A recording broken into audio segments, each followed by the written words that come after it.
जय गुरु जी। संगत जी, आशा करती हूँ आप सब लोग सुखी होंगे।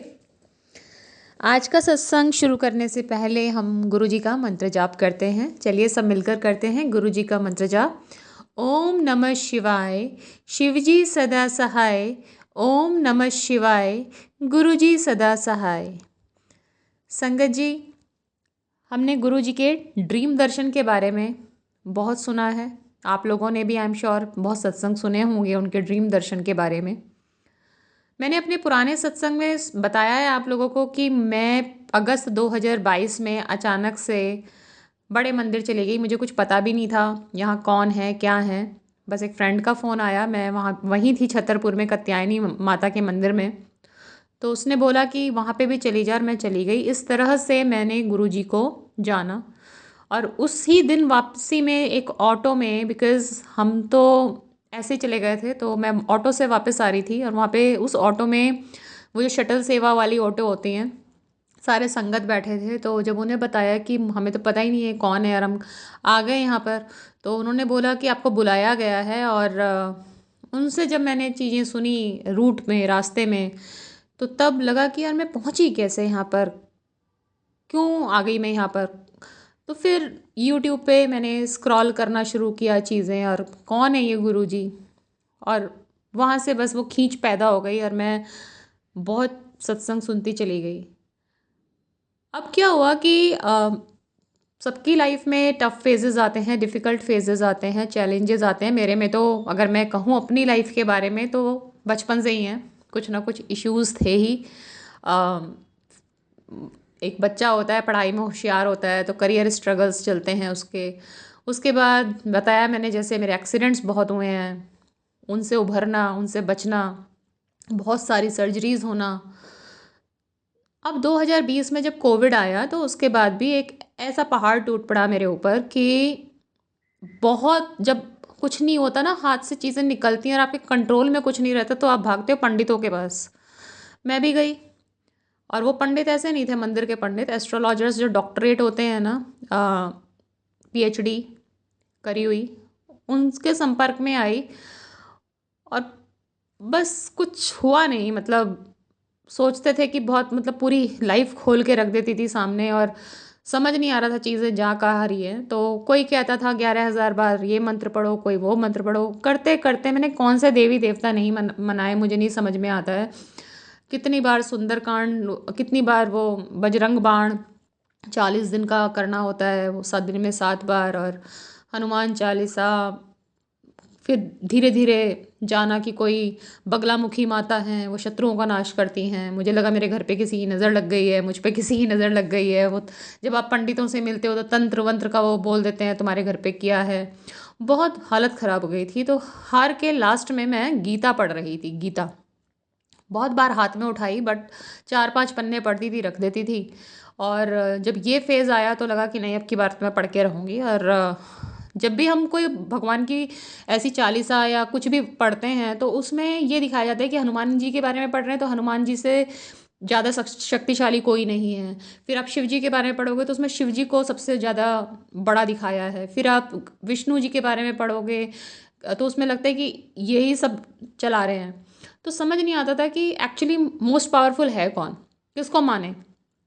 ठीक है, गीता मैं पढ़ रही थी तो लगा कि नहीं यार, कृष्ण जी सब कुछ हैं। तो कुछ ही दिन हुए थे गीता पढ़ते हुए, तो फिर ये मोड़ आया जब मैं बड़े मंदिर चली गई। और मैं समझ ही नहीं पा रही थी कि अब मैं क्या करूं, मैं कृष्ण जी को मानूं या मैं गुरु जी को मानूं। तो ऐसे ही मन में ये थॉट आया और मैं सो गई। सोने के बाद एक दिन ऐसे ही ड्रीम में मुझे एक किताब दिखती है। उस किताब का जो फ्रंट पेज होता है, जो कवर पेज होता है, उसमें एक मुझे कृष्ण जी दिखते हैं। और वो कृष्ण जी कोई फिल्मी कृष्ण जी नहीं थे जो हमने सीरियल्स में देखे हैं कि नीतीश भारद्वाज जी दिखाई दे रहे हैं या कोई नहीं। वो डिफरेंट एक फेस था, और सिर्फ फेस ही था, साइड पोज था और बहुत बड़ा मुकुट था मोर पंख का। मुझे पता था ड्रीम में ये कृष्ण जी हैं। तो जब हम सपने देखते हैं तो साइंस स्टूडेंट्स जो होते हैं वो यही मानते हैं कि आपके सबकॉन्शियस माइंड में जो चल रहा होता है दिन रात दिन रात, तो आपको वही सपने में दिखता है। जो आप अपनी हकीकत में नहीं बोल सकते वो चीज़ें आपको सपने में दिखती हैं।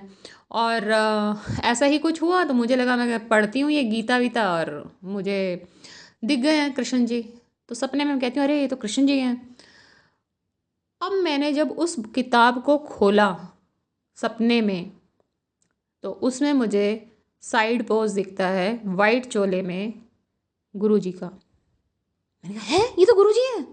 यही रिएक्शंस थे सपने में। और उस टाइम नहीं समझ में आया, मुझे लगा कि दिन रात वो सत्संग पढ़ रही हूँ, सुन रही हूँ, इसलिए दिख गए। मैंने इसको रिलेट करने की ना कोशिश करी और ना कुछ सोचा इसके बारे में।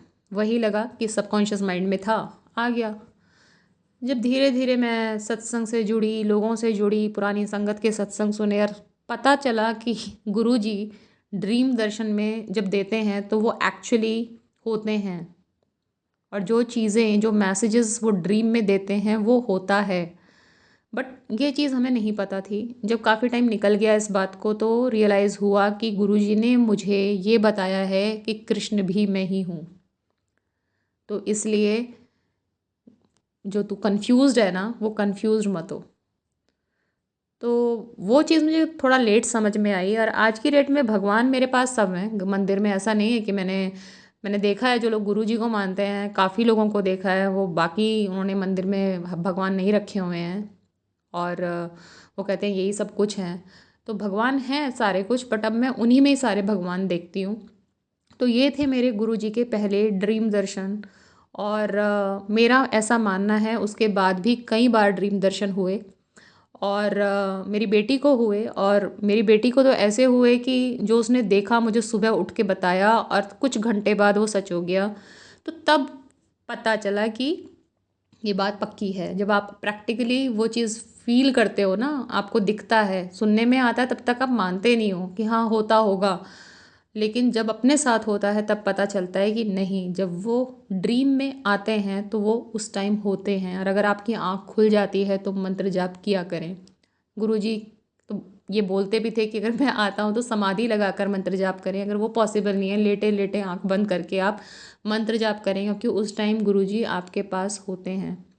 और ऐसे भी मैंने बहुत सत्संग सुने हैं कि पुरानी ही संगत से जो किसी गुरु को भी नहीं मानते थे, गुरु के नाम पर उनके मुंह से उल्टी सीधी बातें ही निकलती थी, वो ऐसी एक संगत का मैंने सत्संग सुना है जिनकी आई बॉल पूरी निकल के बाहर आ गई थी किसी हादसे में।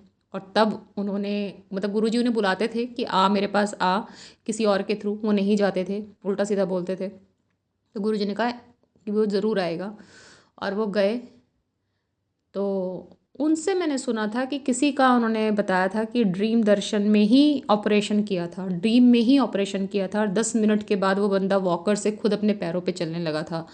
तो ऐसी शक्ति है, हमारे गुरुजी इतने पावरफुल हैं। बात है तो भरोसे की। टाइम लग रहा है मुझे भी। अगर मैं मेरे पास बहुत मैसेज आते हैं, गुरुजी कितनी सब्र, कब तक रखेंगे सब्र, कब करोगे, कब अरदास पूरी करोगे। ये चीज़ें मेरे अंदर भी हैं, मुझे भी लगता है कब। लेकिन शायद सही समय नहीं है अभी।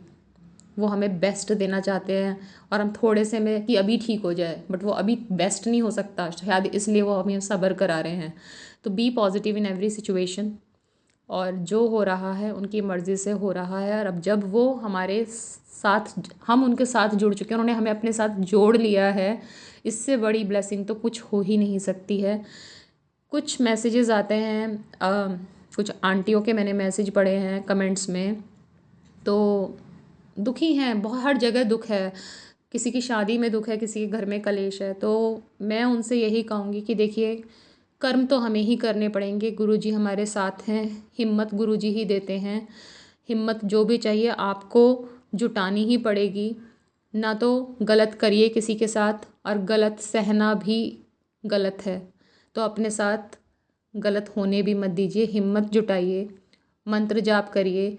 गुरुजी आपको रास्ता ज़रूर दिखाएंगे। अगर वो परीक्षा ले रहे हैं, आपके सब्र का इम्तिहान ले रहे हैं, तो यकीन माने इसमें भी कुछ हमारे लिए ही इसमें कुछ फ़ायदा, हमारा ही कुछ अच्छा छिपा है। तो बस आज मैं ये ड्रीम दर्शन के बारे में बता रही थी, मेरे खुद के प्रैक्टिकल एक्सपीरियंसेस के बारे में बता रही थी।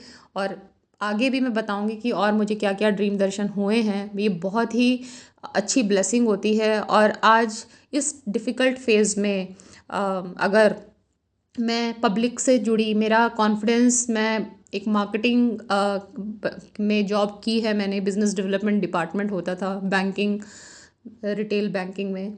रोज़ लोगों से मिलना, प्रेजेंटेशंस देना, और अचानक एक ऐसा फेज़ आता है कि जब तुम्हारा पूरा कॉन्फिडेंस ख़त्म हो जाता है, आप पब्लिक से बात कैसे करोगे, किसी से मिलना भी नहीं चाहते हो, ऐसे फेज़ में होते हो। तो उस फेज़ में मैंने ये चैनल शुरू किया, गुरुजी मेहर। अप्रैल में खोला था, हिम्मत ही नहीं हुई इस पर कुछ भी डालने की। और फिर जून में 31 मई को गुरुजी की समाधि दिवस होती है, रात को मैंने 12 बजे के बाद एक वीडियो इस पे अपलोड करी। और आज ये हिम्मत जो है ना, ये सब गुरुजी दे रहे हैं। चीज़ें जो है मैं कहूँ कि सही हो गई हैं, नहीं बिल्कुल नहीं हुई हैं, बट एक हिम्मत है, एक होप है, एक पॉजिटिविटी है कि होंगी। और उस दिन मैं अपना पूरा सत्संग आप लोगों के साथ शेयर करूँगी, बट उम्मीद है, होप है। तो आप भी वो होप रखिए और सब अच्छा होगा। गुरु जी पे भरोसा रखिए। इससे ज़्यादा मैं बोल नहीं पाऊँगी, अभी इमोशनल हो रही हूँ। जय गुरु जी, शुक्राना गुरु जी।